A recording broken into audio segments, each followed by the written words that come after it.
guys, it's DK388. Welcome back to the channel, and today's video we're going to be installing some wall acoustic paneling to this living room wall as shown here. I'm going to take you step by step through to the design, the planning, the setting out, the panel installation.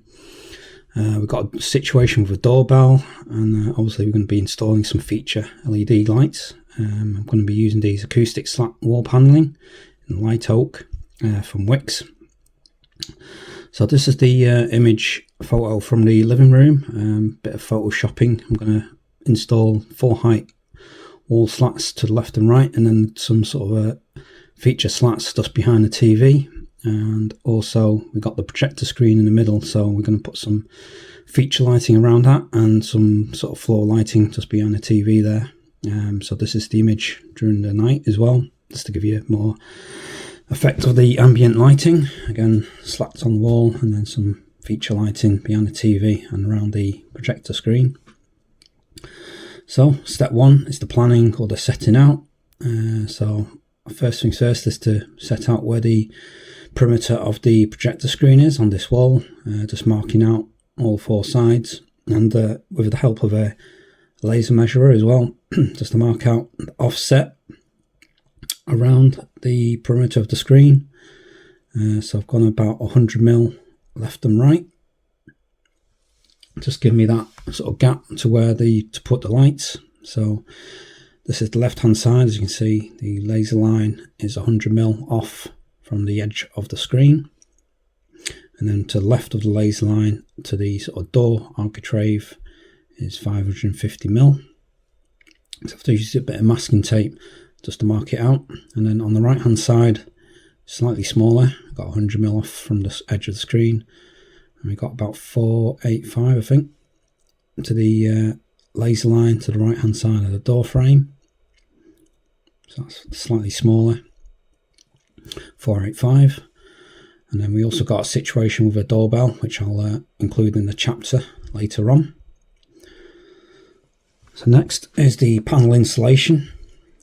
As mentioned, I've done some overall measurements of the left and right hand side using a laser tape just to get this height of the ceiling from the top of the skirting. So I'm going to sit the paneling on top of the skirting and run it up to the ceiling.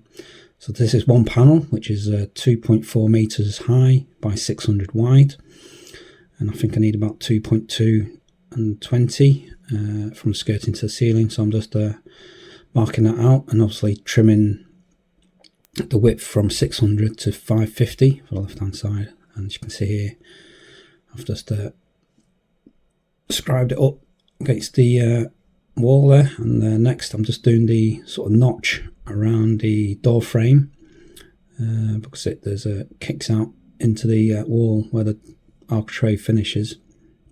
This bit here, I'm just using a bit of pre-installing the drywall screws. The masking tape's there just for visibility, but I'm going to pre-screw the screws into the felt.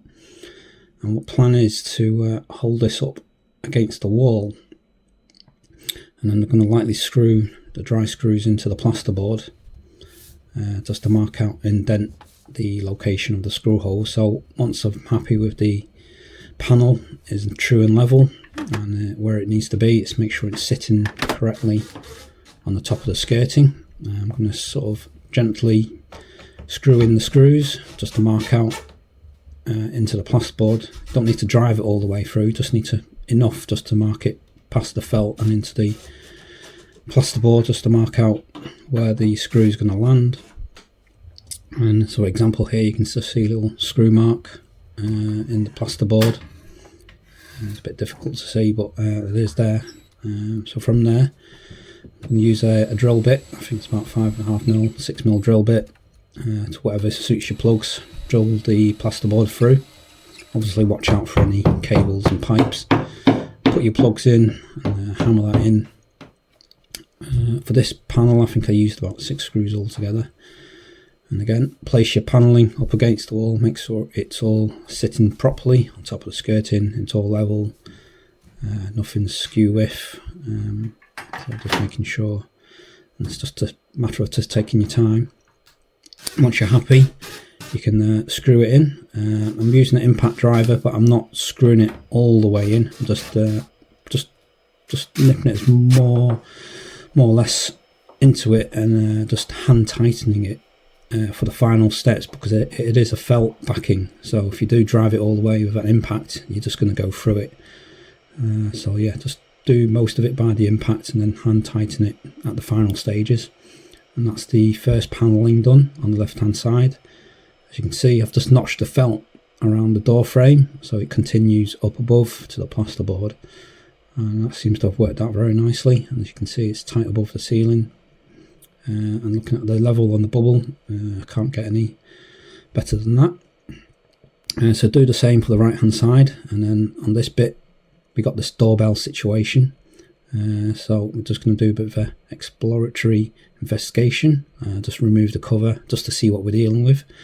So we've got 2 screws fixed to the wall, and then we've got some electrics, the incoming supply on the left, and then we've got the bell wires on the right. Remember, do take a photo so you can refer back to it later. But before you do any further electrical work, always make sure you turn the power off, or if you're not competent, get someone in to do it for you, or you could always just cut around the doorbell with the panelling. But I've opted to disconnect the doorbell, remove it, and then reinstall it on top of the wall panelling. So here to disconnect the wiring, you just use a little screwdriver to push the orange tabs in, and they're spring loaded and they'll release the cabling. So I've done that, removed the screws. I'm just using a bit of a scraper just to break the sort of join on the junction where the paint or the corked around the doorbell box. Once you've broken that join or seal, it will come off, and then just remove that, and this is what you're left with. As you can see, we've got the incoming supply and then the outgoing wire to the doorbell at the front door. And this is a dot and dab wall, as they say, so there is a bit of a cavity where they put the sort of plaster dabs and then onto the breeze blocks. And then here I've sort of laid up the panelling against it, and what I've done is had to cut out a bit of the felt to run the cable past behind one of the slats. So on the left hand side is the supply, and the right hand side is the bit that goes to the doorbell at the front door. Again, same as the right hand side, make sure the panelling is level as you can, and then square, fit it in.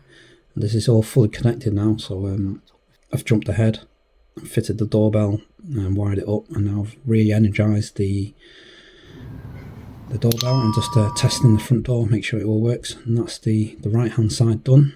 Like I mentioned before, you can always chop around the doorbell if you're not comfortable, or you can get someone in to do the electrics for you. And here I've just used a bit of excess felt just to plug in the gaps where the wires are, just to make it a bit tidier. Now in the middle section, just behind the TV, using the laser level, I'm doing the setting out again, and the planning where I want the wooden slats to be, and also marking out the cutouts for the sockets and the data points. So I think left to right is probably about 2.4 meters, and then we've got a little section in the middle to cut out for the sockets. So I think height wise, from top to bottom, we got the bottom of the projector there. Got a bit of distance for the sort of light effect.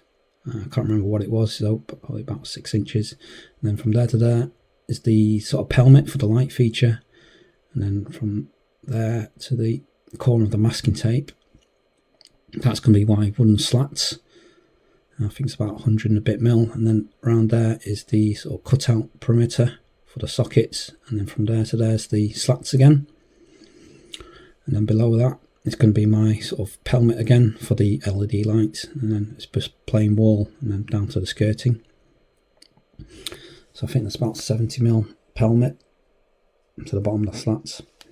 So now I've done the setting out, we're going to use one single panel and we're going to cut it into strips. I think it's about 550 high, so I need about 4 sections, so I'll just cut these quickly.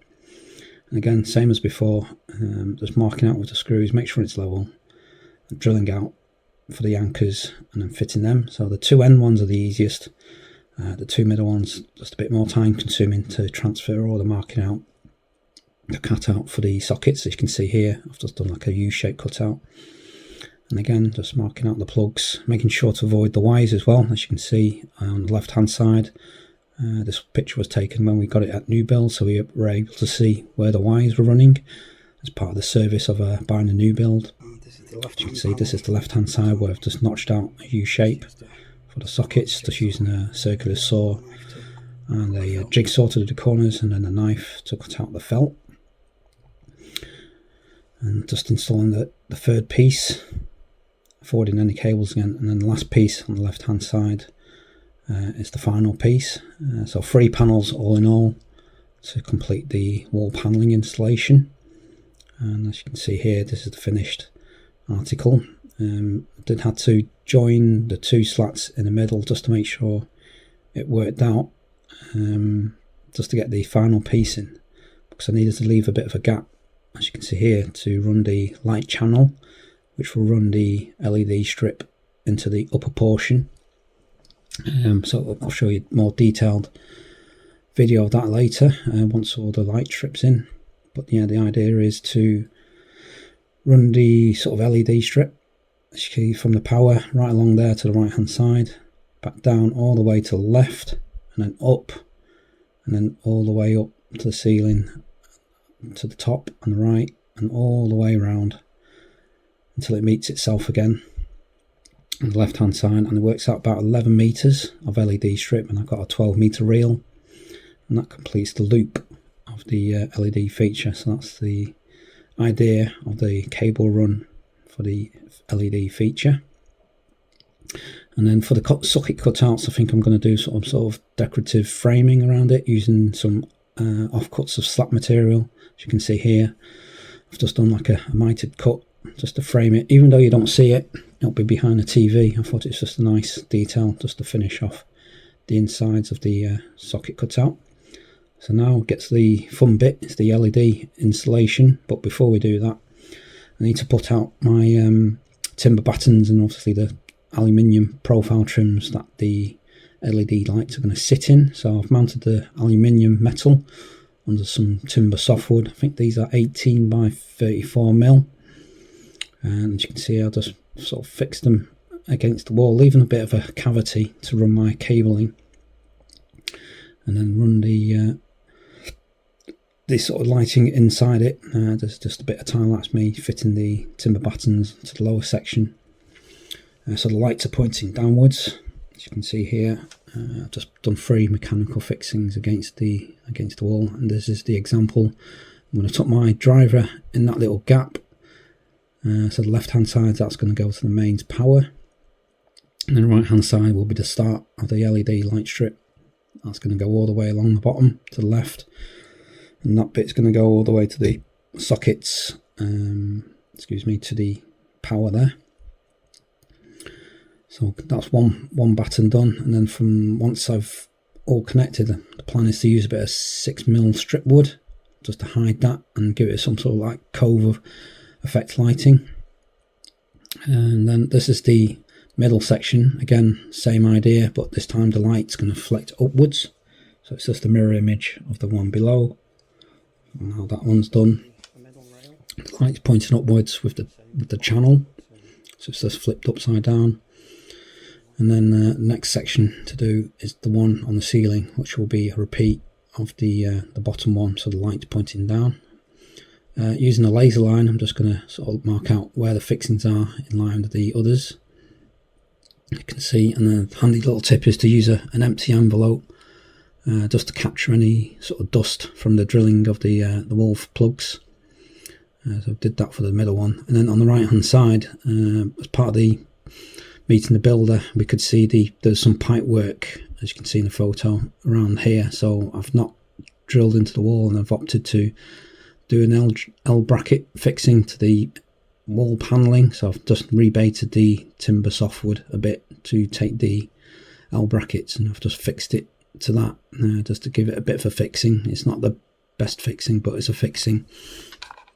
And then using the just an example here is the aluminium trim. That's how it's going to fit on the inside of the acoustic wall panelling. So I'll just give you an example of that running through, and then now just jumped ahead. That's all the metal profiles all fitted now all around. As you can see, I've just used some really small screws just to fix it to the timber slats. I think I only need about a few screws. Very lightweight. And this is the LED light strip product I got off Amazon. I'll leave a link in the description. It's a tunable white LED strip, 12 meters long, which is more than sufficient for what we need for today.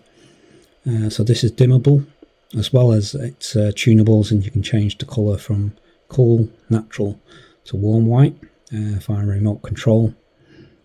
And inside your box you just get some instructions.